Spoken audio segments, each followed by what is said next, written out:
అక్రమ వలసదారుల పేరుతో యువతను అమెరికా ప్రభుత్వం వేధిస్తుందని సిపిఐ జాతీయ కార్యదర్శి నారాయణ ఆగ్రహం వ్యక్తం చేశారు. వలసదారులను తిప్పి పంపే పేరుతో చాలా దుర్మార్గంగా వ్యవహరిస్తుందన్నారు. ఈ మేరకు అమెరికా పార్లమెంట్ ముందు నుంచి ఓ వీడియో రిలీజ్ చేశారు.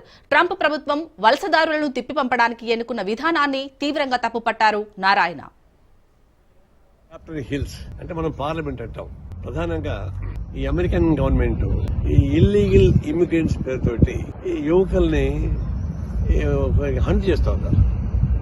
జంతువులు వేటాడినట్టుగా, క్రిమినల్స్ వేటాడినట్టుగా వేటాడుతున్నారు. ఇల్లీగల్ ఇమిగ్రెంట్స్ మనం ఏమీ సపోర్ట్ చేయడం లేదు. ట్రంప్ ప్రకటించిన వెంటనే భారతదేశ ప్రభుత్వం ఇల్లీగల్ ఇమిగ్రెంట్స్ మీరు పంపించంటే మేము తీసుకుంటామని చెప్పారు కదా, అప్పుడు చేయలే.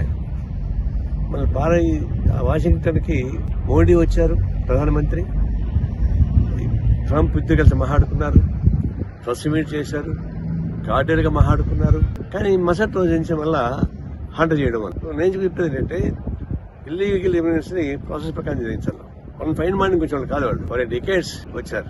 వాళ్ళు పండడానికి కావాల్సిన టైం ఇచ్చి కావాల్సిన చర్యలు తీసుకోకుండా జంతువులు వేటాడితే యువకులు కదా వాళ్ళంతా డిస్టర్బ్ అయిపోతారు.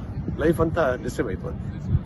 ఆ ప్రకారం క్రూరత్వంతో కాకుండా మంచిగా చేయమని చెప్పేసి మేము కోరుతున్నాం.